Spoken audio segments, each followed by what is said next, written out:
All right. Welcome to the Death Before Decay podcast. I'm Dr. Elliot Humiston. This is a podcast not just about dentistry, but about things that are meaningful to people and telling stories, learning about culture and creativity, and just mostly having a real conversation with interesting people. Today, I've got KJ from NuArt Dental Lab, and I've got my co-host, John Erline here. How you doing, KJ? What's up, Elliot? Thanks for having me. Happy to be here. Thanks for coming on, man. So I'd always wanted to do podcasting. It was like something that like had entered my mind a few times. We talked about this on an earlier episode. And then John and I finally pulled the trigger. But the first podcast I was ever on was actually your podcast. Very cool. And what's your podcast called? Confessions from a Dental Lab. Yeah. Yeah. And what I like about your podcast is it's like the topics are kind of all over the place. You'll have a 30-minute episode and then you'll have an hour and 10-minute episode, depending on the guest. Yeah, what I find is in-person guests go way longer. Yeah. Because I do a good mix of both. If we can get someone in person, I think that's always preferred. But a lot of times, especially if this person's out of state, just makes more sense to do it via the internet and then clean up the audio on the back end, and make sure everything sounds good. Yeah. And it's great to have a mixture of both, I think, because it does mix up the conversations, like you mentioned. Yeah, absolutely. And when I first met you, this is like full circle. So I toured the dental lab, and then we talked about doing the podcast. I came back a couple weeks later because I knew I wanted to do it in person. I just felt it would be more natural. Correct. Yes. And then one of the things we hit on like really hard in that episode was like talking about branding and marketing. And I was actually coming back here to John's studio. Mm-hmm. And John was throwing products and all kinds of. Do you remember that? Yes. Yeah. Yep. Yeah. We had Dr. Elliot reviewing products and what he recommended, what he didn't, because from a branding and marketing standpoint, right? Like we want to position Dr. Elliot as an authority in the local community. Like, hey, he's giving us valuable information on everyday products that I'm considering to use, right? And then getting, the testimonial from the source. Yeah. Right. So it was just like a kind of a full circle moment. I was like, man, if I do a podcast, I should get KJ on. And then I was thinking, I was like, oh, that was that day that I was like on camera all day. Was that like a year ago? Probably 9 months. Yeah, I was gonna say maybe like less than a year for sure. I think it was last summer. So it was like a nice day. Yeah, it was summer, early fall or something. Yeah, it definitely wasn't crappy outside. I remember that. It was. Yeah, and we were stuck inside. But so when John and I were having the conversation about bringing you on, KJ, it was like he works for a dental lab, and then people were like, oh, he's a dental technician. And I'm like, I actually don't know. So tell me how you got into this world. Man, that's really interesting. Back in 2020 and 2021 and 2019, I was actually a full-blown entrepreneur, which I don't know if a lot of people know. Certainly, my close friends and fam do, but some dentists I'll share it with, but really it was an interesting time because I turned 28 and I was like, okay, I really want to have like a family one day and stuff like that. Sure. And I thought that, there are certain things that are absolutely magical about entrepreneurship. Like, if you have a late night the night before, you can have no stress knowing you can actually like sleep in and start your work at a little later or something. But I realized that was probably like having a family and everything was probably going to come from a place of stability. Sure.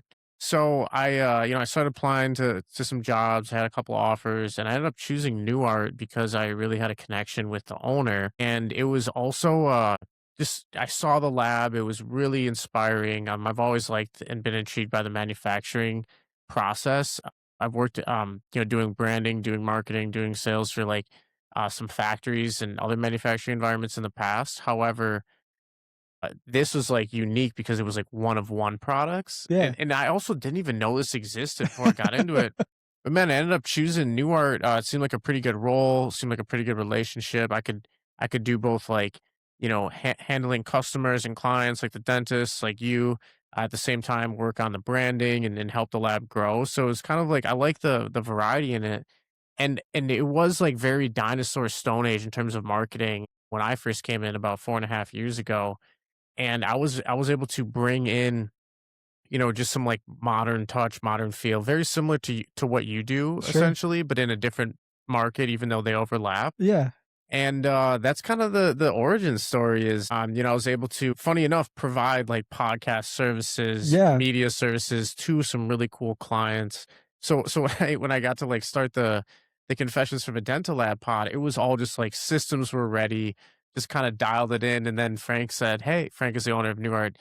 He said, "Hey, I'd like to make the show geared towards dentists or get a lane for that." I was like, "Oh, that's a great idea." So we Yeah. started having guests on, and they were dentists. So I already knew how to book 'em. I already knew kind of I like mean, how you've got to. all those dentists that you work with every day, so you literally have just an entire pool of eh, people to Mhm. talk And to. it's very interesting, Dr. Elliott, because some of 'em, I would say maybe 2/3 of them like doing media, but 1/3 of them are like, "Absolutely no, thank Yeah. you." And I just find that interesting. Not like it's right or wrong or anything, but you're definitely one of those, I would say, dentists on the new wave, building your digital presence young. Really, I find it fascinating because you're in like this micro market of Sheboygan. So if Sure. you really dial it in, I feel like you could dominate Yeah, I mean, investing in the brand and the But business. but the channels of marketing, right? The channels of communication that are now available to us and some of those like old school like folks that were doing the radio and maybe a billboard or just something that's a little more archaic, right? There are all these new all levers the to pull for marketing. and all those mailers and things like that. Oh There's a yeah. lot of parallels here, man, because, Yeah. like, I was doing music for a long time and dropped out of college and, like, the stability was one of the things that pushed me towards, like, locking it in and doing something different. And then again, coming into a practice that really wasn't on the cutting edge and having to take it to the next level and do something different. So, Mhm. that's cool, man. What is your role like day to day at NuArt? It's really something new every day. I like it because it's like an all encompassing role. I get to work directly for the owner, which, in my opinion, helps remove a lot of noise from anything that might get in the way of being productive. It's easier to align on clear objectives. It's easier to make quicker decisions. But on the day to day, it's usually talking to a lot of dentists, combination of in person, on the phone, via social channels like Instagram.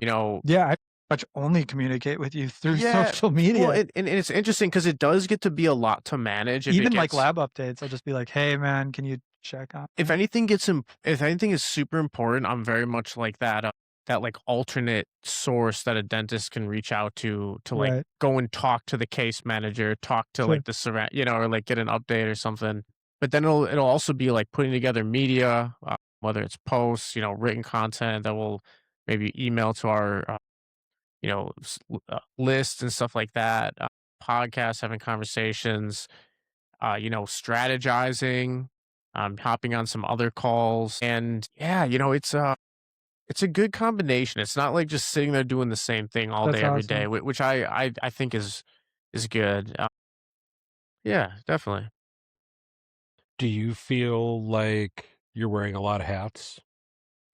Yeah, I mean, it depends on what your expectations are. So for me, I think like technically you could say I am because, whether it's something like graphic design, podcast producer, podcast host, like Mhm. business development, customer service, like who Yeah, knows, yeah, like all these little like shipping and receiving someday, like shipping stuff out, like going to FedEx, stuff like that, event coordinate, you name it. And yeah. but for me, I feel like it's all just responsibility. Mhm. And it kind of like falls under especially with a firm, we're like 75-ish people or whatever. It's not like super big. You kind of have to expect to wear multiple hats. And I don't know if that's just like just being in business for like 10 years now is kind of just like reset my expectations. Like I'm used to wearing multiple, especially coming from the entrepreneurial background. Yeah. Like you got to wear every single hat there, like accounting. You know what I'm saying? Yeah, You got yeah. to do everything. Yes, yeah. Yeah, 'cause John runs his own business too, so, Yeah, yeah. accounting sucks. I outsource it. So let's Yeah. start there. But no, I think that's just called leaning in, being a good team player, For sure. because it's, and that separates, people a great deal because like you care. Like that's a level of caring that, some other people don't put forth, right? Like this isn't just a job to you. This is with your entrepreneurial background. You're like, hey, this is a great way for me to just elevate my overall skills, presence, and personal brand, and then I got more tools in my tool set. Absolutely. Yeah. Yeah. So one of the things about this podcast is it's not supposed to be just for dentists. We're trying to, like, dentistry is involved, obviously, but we're trying to talk about a lot of different topics that can apply to a lot of different people and they can lean into it. But one of the reasons I thought, like, hey, definitely bringing KJ on is going to be a fun time is because the dental lab is like the hidden aspect of everything that we do in dentistry. Even for someone like myself who does a lot of the stuff in house, if we don't have a good dental lab that we can lean on when we do need the assistance, there's no way that we can possibly create those beautiful smiles. And, if you've been a patient and you've gotten a crown and the crown doesn't fit and the the the dentist blames the lab, well, sometimes it's the lab's fault, sometimes it's other issues, but, like, it's this thing of, like, the doc just, like, tries to pass on the buck and you don't believe him. Well, there is actually a large collaboration going on behind the scenes. It's really something. Like, It really is. Yeah. it's Quite a lot of people involved. I know, and your lab is absolutely massive, especially for a privately owned one. Like, you guys are still private, right? Yeah. I mean, there's definitely been investment over the years. So I'm not sure like what's public or what's not, but Right. it helps us buy the newest technology. Sure. No, I get And what you're and saying. so that's cool, but it is like fully autonomous, essentially because we're able to make decisions like of our satellite of the dental world. You know what I'm saying? And Right. it really is something like to just add on to what Dr. Elliot was saying, the sheer scale of collaboration. Like there's like a whole business you're kind of like working with behind the scenes that like I certainly didn't know existed till I got into the field. And I thought the dentist just like had it in back, No, and we have a lab in back, and but there's a not whole the lab. and there's a whole like workflow and phone calls. And it Yes. really, if you want to do it right with the important cases, you might want to get on the phone a time or two. I tell dentists, if you could really dial it in with like the written communication text, that's one thing. But hopping on the phone just to synergize once in a while it never goes Also out of having the style. specific lab tech that you work with. Like if I know I need to have somebody very specific work on a case, I usually send it to your lab because I know Merrick Yep. and he knows what I'm looking for. And he's also not afraid to get on the phone and tell me, hey, this isn't going to work, which is super important. Because too often some of the labs will just be like, whatever, that's what he asked for. And yeah, and that doesn't help me. It doesn't help the patient. Uh, Do you think that like some of the disconnect there is nomenclature, like industry nomenclature, and then like people's different perception of that? I think it's part of that, like, especially if you've got a lab technician that was like trained on the job probably and is like really new to the field, they're not going to interpret some of those like issues appropriately. And the dentist might use like jargon that isn't going to fit with Right. what the technician knows. So having like knowing that you've got a lab that has a lot of experienced technicians working there is really valuable. So I've got labs that do that, but then also having a technician that knows you, how you practice, that's huge. And Yeah. what's really cool about NuArt is they've got a lab technician that my dad worked with and I now work That's with. cool. And building the relationship. Yeah. I mean, I've so many times been inside the walls of corporations where that internal jargon they feel like is common tongue or common, like the nomenclature, but outside those walls, they don't understand it. Yeah. That the jargon part, right? Right. So like It's- keeping that top of mind for other people as you're communicating. and so much of this industry is like relationship driven, but like what do you think patients or people, like you've already said, like you thought it was just a room in the back of the dental office, but what do you think people really don't understand about the dental lab? Because I know what a dental lab looks like, but a lot of people do not. Like it's you have departments. It's not just one big room. When I first saw it, it was kind of cool because for the listeners, it was my first time ever seeing it. So that same fresh thought, I still remember it. It was like Santa's toy shop for teeth. That's You know like, what? That's like one That's way. way That's a one good way I way to look described at it. it. And also it was almost like just like a high-tech factory. It was very cool to see. And But you guys the also big embrace the old school still too. we do every workflow, which is Yeah. really cool. There's very little that I don't think we've ever really had to say no to a dentist, which is really makes my job a little easier. Mhm. I don't have to be super picky about what I'm selling and be Yeah. like, hey, we can't help you out. We can only help you out with like these 5 things. No, we can do anything, which is really helpful. We're like a one-stop shop. That's what full service is. But I think the one thing people who've never seen a lab should take away is it's literally like one of one. Every item we make is one of one because every smile's Different. unique, as you know, Dr. Elliot. And that's incredibly difficult. Just like I'm happy I get to brand it and make it look cool and showcase how friendly the people are there. You made a good point. I didn't really say anything earlier, but a lot of it is just like training your eyes to see those insane details. You notice things in teeth that like the average person would not. And like now Right. I can see things more because I'm Yeah. in the trenches. Yeah. But like the average person might not even notice like the halo effect on a veneer, like some translucencies or Dude, something or yeah. texture. I know you made a post recently, I think, about texture. Texture. And How light reflects off of things is how teeth. it's very Yeah. difficult. It's a tough business too. That's one thing I think the audience would also be interested to learn. It's like I think dentistry is tough. I mean, think about how hard dentistry is, right? Like you come out of school with a ton of debt. You're all of a sudden like you don't really have much business training, so all of a sudden you have to Yeah. like manage a business. Yes. You have to do your CE. You have to manage all these patients. Like you're being relentlessly solicited by every company out there, and Relentlessly. you got to say like yes, you got to say no because you do need to buy things, but like it's like how much are you racking up the tab, and then your staff wants to leave for like an extra $1 because Yeah. they've got offers everywhere for Yeah. hygienists and assistants. Mhm. And then you go one level, like as hard as the end, you're super lonely a profession because a lot of dentists say on the pod when I interview them to say it really is an island, and like It a is. lot of dentists are very happy if they're in a little group or multi-dental practice, I Yeah. find, or Yeah. have like a parent or someone, a relative who's in it. Yeah. That's huge to like mentorship. But then you go one level deeper in the stack in the dental lab world. Yeah.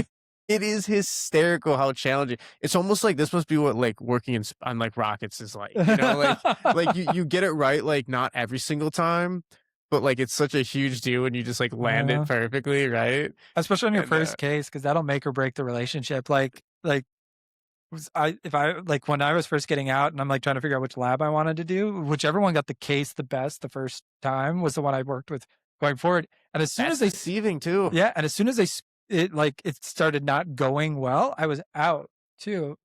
That's what I hear in a lot of these conversations is a lot of labs will try and like, do a good job in the beginning, but they just don't have like the bandwidth to keep it up or something. Yeah. And then so you got to be wary of that first hook. Right. What I found is interesting, and Frank and I talk about this all the time with our staff, is it's like way harder to get a new client than it is to keep a current one, whether it's like a dentist or whether it's Right. anything. And furthermore, building on top of that, there's like studies out there that show if you go through adversity with like your client or your person or contractor, Right. whoever, and you come out on the other side, you're like 80% more likely to give that person like a testimonial, or something. And Sure. then like word of mouth is so powerful, whether it's a Word of dental mouth is practice huge. or a We're doing a lab lot more video testimonial now because of that. and so we always kind of like embrace those opportunities. So when like something in the lab may have went wrong or something happened where a certain case is like, not up to snuff. And, whether it's Frank or me, we're oftentimes just like hearing the dentist out. A lot of times they want to be like, someone actually cares, Yeah. because a lot of people, if not everyone cares, to be honest. And so like if you get like the owner on the line, if you get like KJ on the line, like actually telling you we care and like here's how we're gonna fix it, it just strengthens those relationships. The relationship slingshots from like a tough place Yeah. to an amazing place. And that's one thing I think same with a difficult patient. Yep. Like if you work through those difficult patients, you could really And I think that really ties in to like, kind of the theme that we're going for today is that like this building this like entire network and relationship with people is so important because like you said, if a case isn't right when it comes back to me, the only person that the patient looks at with disappointment or anger is me. Mhm. It's my fault. Amen. Right. Way to And like screw it up. I don't want to like go and blame my lab because then like that's just demeaning the relationship I'm trying to build with them. Right. So for you to like reach out to the practitioner and be like, look, hey, we're sorry, we'll make it right, things like that. That's huge because I've worked with other labs where I have to go up the ladder to get someone to listen to me. It's like any business ever nowadays. Yeah. man. Like Yeah. they're always trying to pass the person off to the lab tech, and the lab tech isn't like trained to deal with me. Like I need to know that like, hey, this case, we're taking it seriously. Let's figure out what's going on. Was it a breakdown on your end? Was it a breakdown on the lab's end? And like we talk about it, like just simple things like the texture of a veneer, like an over polished veneer that has no texture and is perfectly smooth is how you can tell a veneer is fake because the light is reflecting off of it completely different. So if I get a bunch of veneers and I can tell that they've been milled and polished by someone who doesn't know that what they're doing, I have to bring that product to the patient and try to deliver that. That doesn't always work and it doesn't make me feel good. The patient's not getting what they're paying for. Like, so who do I talk to? And having It's a tricky spot. having a network of people and a relationship with someone that you can work with is super important. Mm-hmm.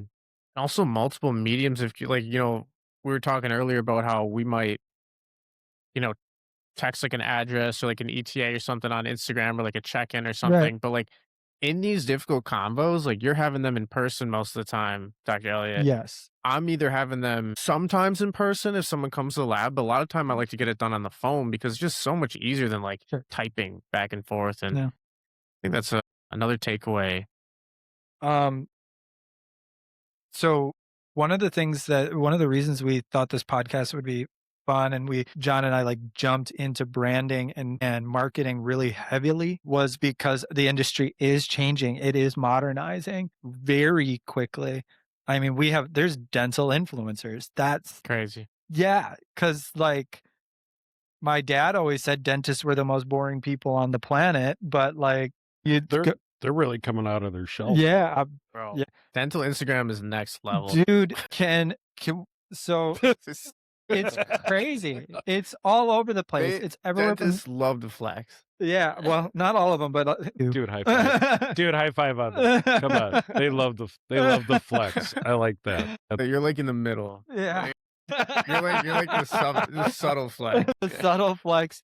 Yeah. He thinks about his flex. I do. Like, yeah. And you and I talked about this on your pod, so we're gonna hit on this topic of like, how has social media changed? I can talk about how it's changed dentistry, but how is it changing the dental lab side of things? Man, I remember when I first came in, I did like a multi-channel marketing strategy, which I think like, every good company should have multiple channels. You're talking going. John's language right now. However, look at me.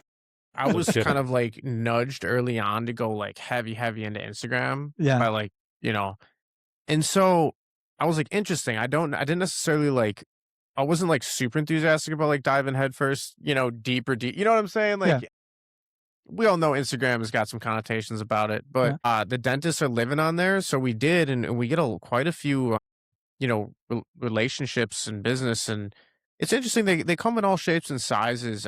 I utilize the DM a lot. I think a lot of people are a little too worried or scared to utilize the DM, but that's how I get a lot of people to come on the pod. That's how we get a lot of people talking about, what we do, what they do, how we can help them with their cases or what kind of things they're looking for, or just like check-ins and communication if we already are working. So sometimes these dentists will want some branding exposure and stuff like that.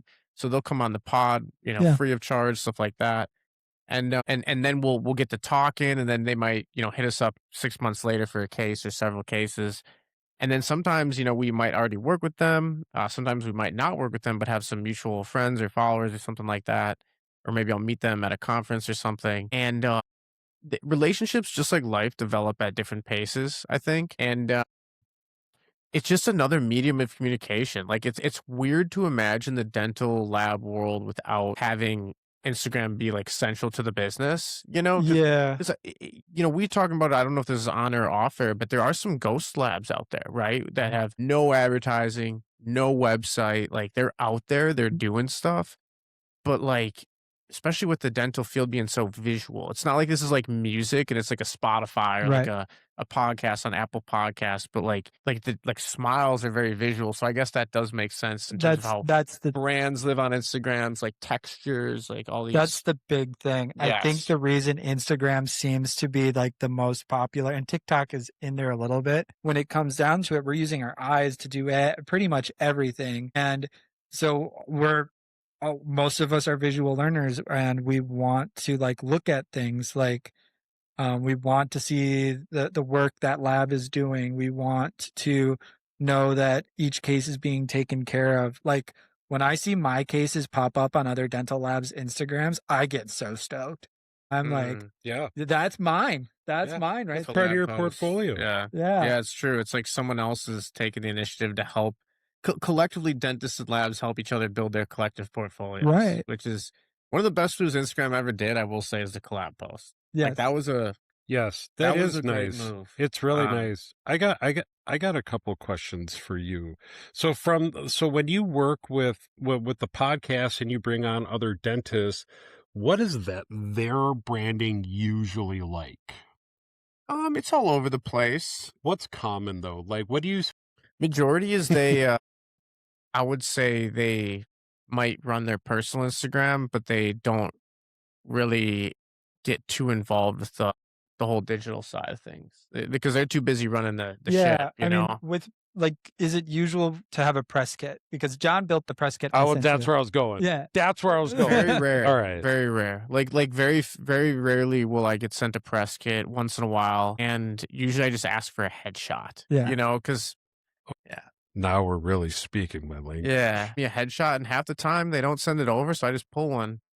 That's crazy. So it was interesting, right? So I know that when Dr. E was going to go on your podcast, I was like, we got to get a press kit together for you. You did send me the press kit. I remember getting yours. Yeah. Well, it should have been very memorable because we collaborated on it and it looks really nice. But however, you know, it was nice too, because like Dr. Elliot also understood the value of it from his band days, right? Because these are press kits all the time. So it's like, I wish people thought of that more to be like, hey, I'm going to be doing this public speaking thing, or I'm going to be on a podcast, right? Like, how should I represent my brand, right? Like you said, I asked for a headshot. Well, the headshot should not be you cropped off from like a family photo or something. Like, invest in your brand, get a professional headshot, right? Give a little bio of like, hey, who are you? And what should I know about you so that you can start to prepare, right? Like the person that you're going to be working with. Like to me, taking that time to do it always feels like an afterthought. And I wish people put more time into it. That's good advice. Get a press kit. Action item from today's pod. Yeah. You heard? Go see the dentist and get a press kit. Get a press kit and go see the dentist. Yeah. I mean, the trends are changing. Aesthetics seem to matter a whole lot more. Would you agree? Are people really pushing for more realistic porcelain and things like that? Like, are people becoming more demanding, do you think? In what regard? Do you have dentists sending back cases more often? Are you getting more complaints? You know, I think I wouldn't say more or less often. I know that our remake rate is lower than the average, but it's one of those things where I think just like any business that's growing, people are busy. Yeah. You know, I think it's hard to even keep track of it all. You're almost like the system keeps track of it, but like if you're at the bench in the trenches, you're probably just like, okay, what's next? Right. What's next?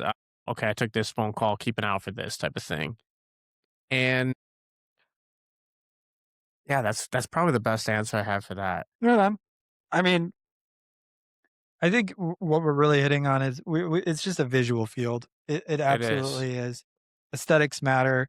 Branding is becoming more important. Like people need to be able to identify between dentists. I have a question though, and this is just going a little bit deeper because you guys have really piqued my interest about the collaboration. So like, how much of like, so Dr. Elliot, when you're working with their lab, and I've been listening, right? We're talking texture, we're talking reflection, like all that stuff. Like, how do you guys collaborate on that? Not like I want the let's unpack it. But like the back and forth, the collaboration to avoid the remake, as you just pointed out, like, how do you guys do that? Photos. Yeah, photos are the more info, the better. I think getting in a flow state with your guy or your Yeah. gal, that certainly. I mean, now that you're like in it, you probably like know how to do it, even though Right. you might have not had to unpack that. I would say if it's like a fresh first time, the more info, the better. Yeah. Prescription, fill out the notes section as much as you can. Always good to put that in an email as well. That and Shades, straight up asking for the phone call. Like, phone call too. Yeah, when you at the end of when the you day. get my case, I want a phone call back, and let's go over this to make sure that we are on the same page. Mm. Especially for a big case, like we did a 16 unit case a little while ago. 2-3 months ago, maybe. Yeah, Yeah, I remember that one. 2-3 months, and it was great, but the collaboration between me and the lab tech at the time was like, all right, are we going to be able to get the teeth to contact at these points? Like, am I going to screw up things by doing it this way? This guy wants a fresh smile, but if we go too white, like it's going to stand out like a sore thumb. This Mhm. needs to look natural. Like, there's a lot that goes into that, and it's all about coloring and things like that. So you need to, first of all, you need to identify if your lab technician knows how to do that coloring. If they can't do the mapping of the coloring, you're already screwed. Because you need to now dictate where everything goes. So for me, knowing I have a lab tech that can do that without me having to dictate too much, Mhm. and then just like knowing that they understand the differences there Mm. is big. Like, hey man, we need toilet bowl white. That's what the patient wants. Don't worry about it. Toilet bowl white for the Yeah. teeth, please and thank you. Call it TB1. Wow. Wow. I think we've got like it's almost like a because it's primarily women. I was gonna say like a fraternity of ceramists, but it's like sorority of Yeah, I was about to ceramists. say, yeah. Where if someone new comes in, you've got just like such a good level of where the standard is at, Right. and they can show you how to. Like I know you mentioned like the color mapping. Our ceramists at their desks, they have the color mapping of like James Choi, who invented the Mio stuff, Oh, and that's yeah. because he like came to the lab and Neo is gave like a little. one of the best staining systems for crowns and veneers. And so they're able to like look up and like pair that with a picture that you might send or someone Mhm. might send. Like really, the photos, so pictures with 1,000 words, and But if the photo doesn't have a color reference point, you're screwed. So we use standardized colored tabs in the photo too. Smart. Because if the photo's too bright and they look at that and it says A4 on it, okay, we know it's too bright. A4 doesn't look like that. Mm. A4 is a shade. That's interesting because, like in my world, we have the color checker, Right. which has a bunch of different colors on it.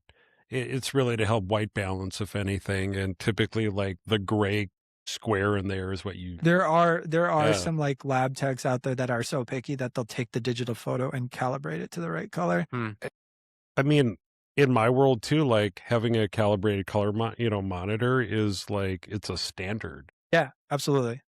And I think this spins more into another topic I wanted Yeah. to hit on, which was creativity. Like, and that comes like there's a lot of problem solving involved in dentistry. I assume in lab techs and in the lab life, and trying to create a brand and marketing for a lab. Let's talk about like I know this is one of your favorite cases to talk about, which is the full gold partial denture. Yeah, that was a cool one. Yeah, like tell me about that case specifically. Yeah, that case was interesting. It came in via an Instagram DM. So going back to See it going Instagram, right back. the dentist said, "Hey, I have a crazy request.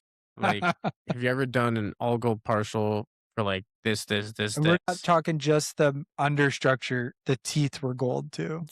And so I, at the time, didn't really know the scope of this. I was like, let me go ask for you. So I go into the removal lab and I see Dan, and I show him the text. If I don't really know direct answer, I'll go and find an answer from a thought leader. And he looks at me, he's like, it's gonna be expensive. That was exactly what he did. That was his first words. And I remember this was about spring of 25. Okay.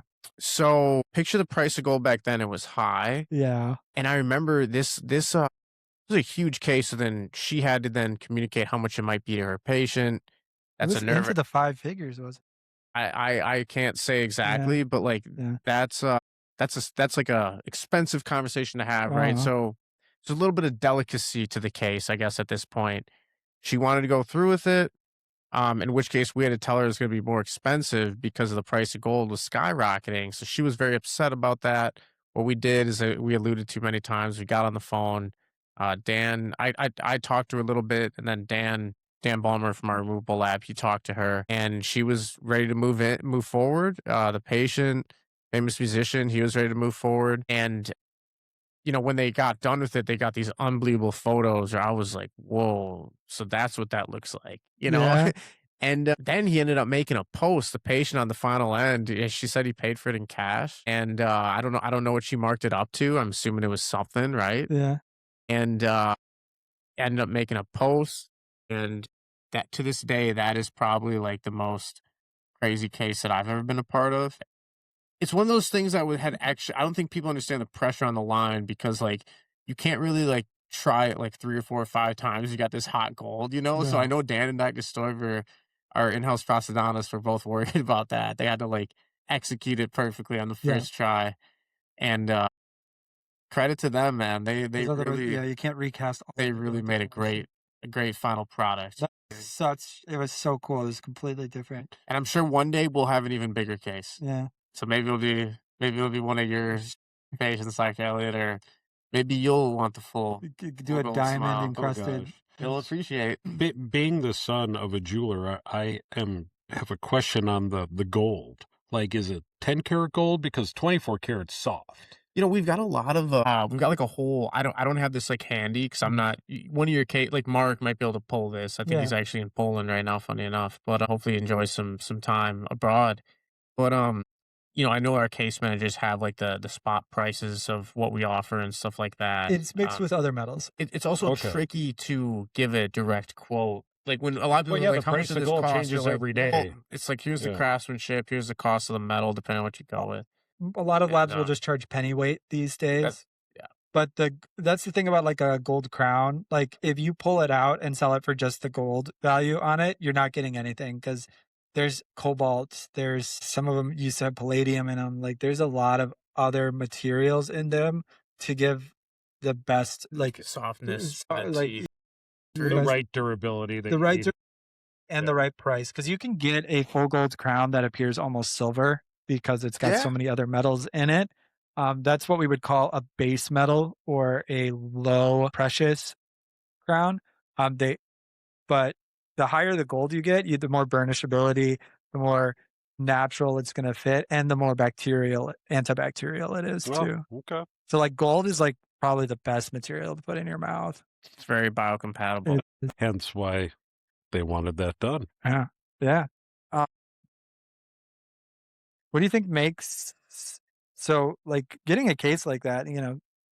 Like you had to come in. You said it was like not in the Stone Age, maybe, but they were behind on a lot of the like how to like market things to the modern dentist. What do you think makes the business feel more modern? What makes a dental office feel more modern? Just being present. I've been doing a lot more of just like talking to the camera check-in videos. And Yeah, I feel like people can relate to that. They're like, okay, it's almost like live content becoming more popular. right. I think people just want to see like what's real because we're coming out of this era where everything is supposed to be very polished. And now I think people want to see like what's actually going on. So you Yeah, don't have to have the most polished video, but if they see there's a person that they might already know, like for example, if you are scrolling through if you're putting yourself in the user experience, right? right, Like the UX, like you might be scrolling your Instagram, and because we've met a few times in person and like, been following each other on the internet for a while, you might be like, "Oh, I know that person. Let me see what he has to say." right. Whether it's important or not important, that might capture some of your attention. Yeah, And then it's a good way of like the more casual it is, in my opinion, it's almost like a relationship, right? Because I think at the core of everything is a relationship, especially in the lab business where you can never bet 1,000. So you want those good relationships in case you ever, have another client or dentist come back around, or you might have a hiccup at some point, and then you guys end up getting back on the same page or something. It's not like it's one of those like super sticky relationships like an iPhone to the Apple cloud or so, Right. where it's like you imagine moving everything off the cloud. Like those are sticky, like ultra sticky relationships. But I think being present and another way to do that is being consistent. Like we do our weekly email at 3:15 p.m. Central every Thursday because Thursdays are a lot of times like dentist Fridays. Sure. You Yeah, guys, yeah, on a but I'll get there. what do you eat on a Friday afternoon? You're in a pretty good mood. Even Yeah, if you're working Friday like me, you are in a decent mood on Thursday afternoon, sure. right? So we want to hit them in a good mood, and then we also hit them on Sunday nights, and they might have some time. And then we release a pod every Friday because if dentists are off a lot of Mhm. Fridays, they might actually get some time to consume your content, or maybe they're driving. You can consume it while driving. Making several posts a week so they know we're current, putting some variety in those posts. But yeah, and then like, even reaching out via like a DM or something. It's all technically it's I guess it's not free per se, but it's like it's free to like send that extra message. You know what I'm Sure. saying? And I think that's almost like relating to a life relationship too, whether it's business or life. It's not like a horrible thing by any means if you like happen to be the person who reaches out first or like more or something.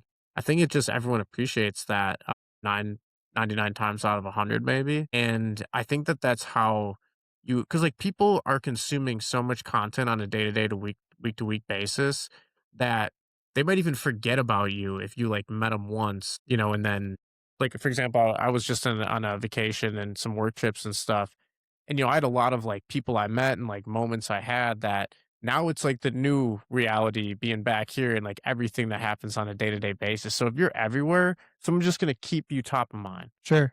just like the dentist too. Yeah, That's why absolutely. I love the billboards, man. If you catch those people on the commutes, Yeah, they see you 20 days a month. And then that's how you really beat Dr. Elliot Humiston in their heads. yeah. What do we call this? Brand recognition, right, John?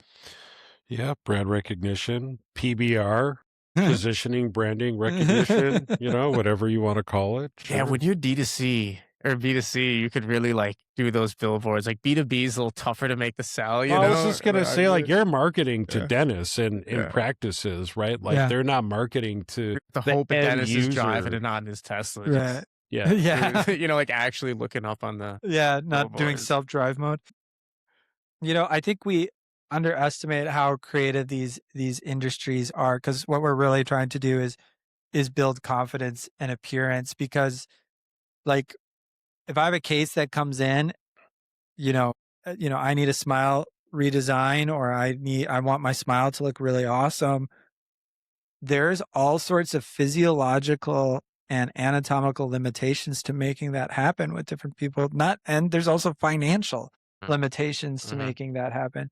And we've got to think outside the box. Mhm. And a lot of the times you have to get your lab technician involved. You have to have those conversations.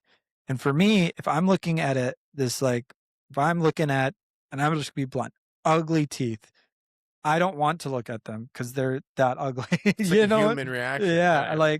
So what can I do to make this smile better? Okay. Well, I can do a full set of veneers and a full mouth rehab and reestablish everything. And then the patient tells me that this is their budget. Well, now I have to sit back and go, okay, so we have to work within this. This is a limitation, but this isn't a full roadblock. And having a lab technician lean back on, going, all right, man. So they're not going to go for implants. So we can't like truly reestablish the posterior bite. We Mm, can't get that occlusion mhm. right. Can we do it with a partial denture? Cool. That's great. Yeah, we can.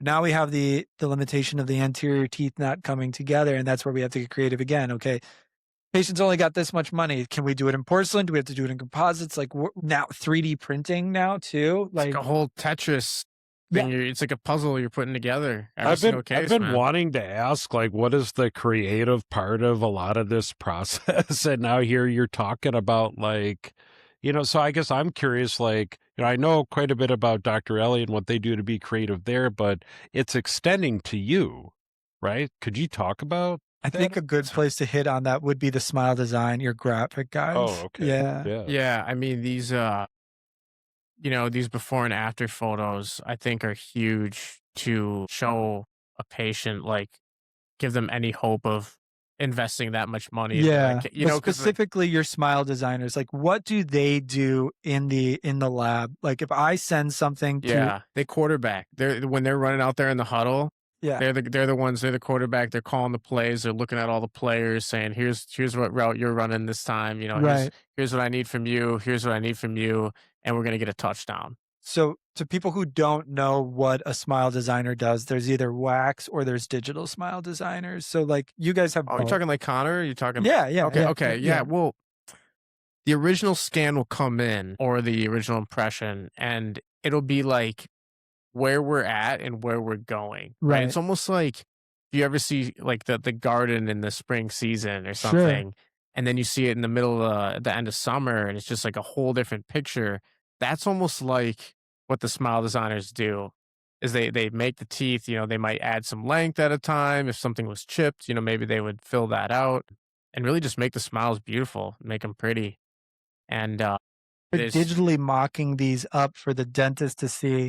sometimes, like sometimes if a dentist has a huge case, you might want to, wax up, and Yeah. and that way you can show your patient. But now, Dr. Elliot, speaking of this Las Vegas trip at Calibrate at the Smile Institute, there's crazy technology in these new iTero Lumina scanners that you upload either a photo or a video, Yeah, and I've used it. you don't have to do anything. Anything. It's like, I mean, like, because I get if you're a dentist in the chair and you don't want to also be like a sales guy. You know Right. what I'm saying? You're like, okay, my back's killing me. I'm hungry. I'm trying to take a couple bites at lunch. I got a phone call I got to make at lunch. I got the kids, blah blah Right. blah. And then your staff, like one of your staff is crying or something. Like Right. you're just managing the whole operation. Do you really want to like take this moment in time to sell on your patient who's in the chair and has no idea how much all this stuff costs because it's Right. not cheap to get a full new smile? And the cool part is about these things is your staff can do it for you. Right. And like the screen and just that visual, much like a Yeah, wax up we do it a lot more can often get than we it used to. can get it over the finish line, or at least get them to where they can ask the expert's opinion. What do you think, doc? Be like, hey brother, I think this would change your life. I think, you're someone who's on TV every day. And if you had a perfect smile, You how like would that that one? change things? I do And like that because yeah. that's marketing. Yeah.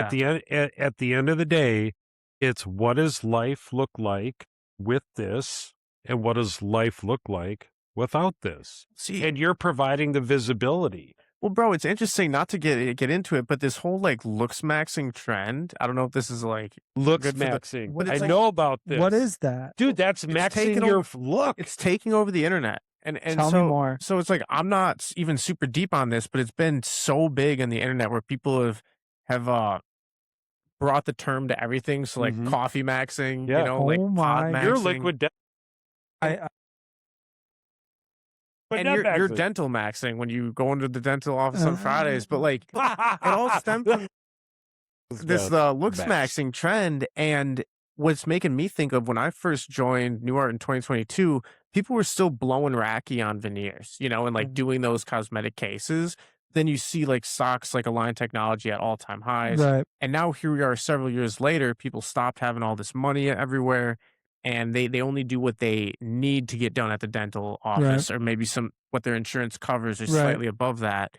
And so the whole industry and that affects dental profits, Yes. it affects lab profits, it affects the entire industry's profits. And the industry's needed a catalyst to get this like cosmetic, non-discretionary dental items like back in the queue of purchasing.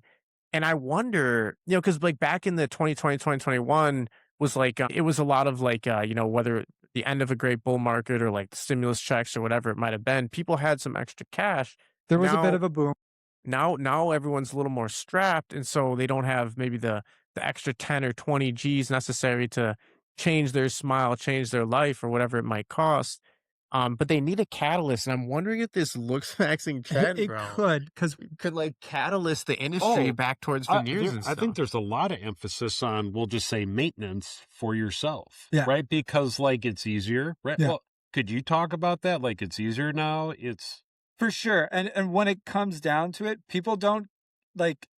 I'm not even finding my before and after photos to be a selling point really anymore. Like people are emotionally invested. Like our video testimonials, we aren't even putting the before and after on some of these people. Like, their teeth look good. That person looks happy. I want that. Yeah, they're confident, They're right? They're confident. speaking confidently. They're refreshed. They're amazing. They have a new outlook. They've removed barriers and walls that they felt kind of held them back. And it is that confidence and that appearance of confidence translates into a lot of other things. Like, you know, I'm not talking like, I don't want this to come off as I'm like talking about manipulating someone emotionally, but when it comes to the marketing and I guess this whole new looks maxing thing, which I need to like look up, I guess. I knew about this, by the Dude, way. if you look up at Oh, man.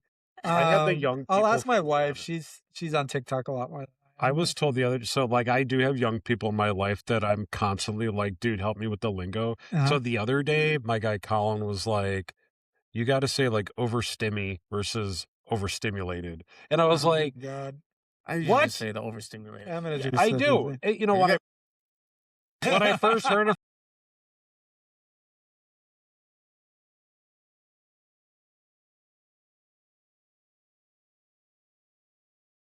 Like, this is a good conversation. But like, confidence and appearance is important. Like, I want to, like, you and I both are in fashion and like looking nice.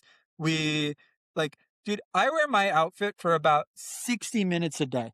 That's Like, it? yeah. I guess because you got the Yeah, I go into scrubs. yeah, So that's frustrating. yeah, so I wear my unique outfit. scrubs, might I add. They are very nice scrubs.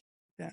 But I wear my outfit all the way through morning huddle, and like everyone else is like, why don't you just wear your like pajamas like the rest of us are doing? Like, it's just not me. Like, I'm swagging. yeah, absolutely. And then I wear it home, and like I want to go out to dinner if I think my outfit's really good, like, because it gives me some emotional fulfillment to look nice, and it doesn't translate to everyone. But I will never ever judge anyone who says no, that's just not for me.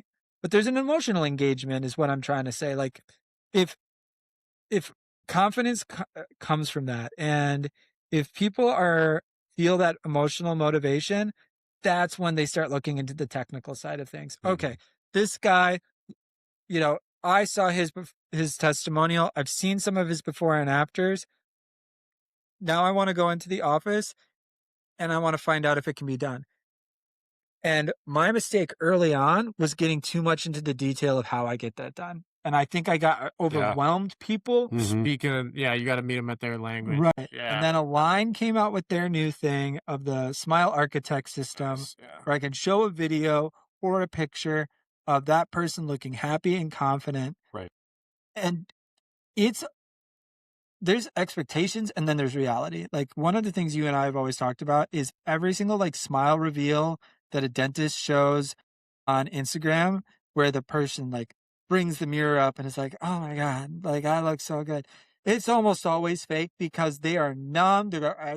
And like they're Literally seen it. they can't move their mouth. They've been sitting in the chair for 3 hours. Like, no one does that. Yesterday, we were trying to capture some like awesome before and afters, full arch hybrid implant retained dentures. Like, we changed this dude's look. The guy doesn't know how to smile yet. Yeah, no. So we tried to take real. his after photos that day, and he couldn't do it. He could laugh like bigger and brighter, but we're like smiling. He's like, so close to getting a great mark. yeah. And I'm like, come back in 2 weeks when you've had those teeth and worked them out a little bit.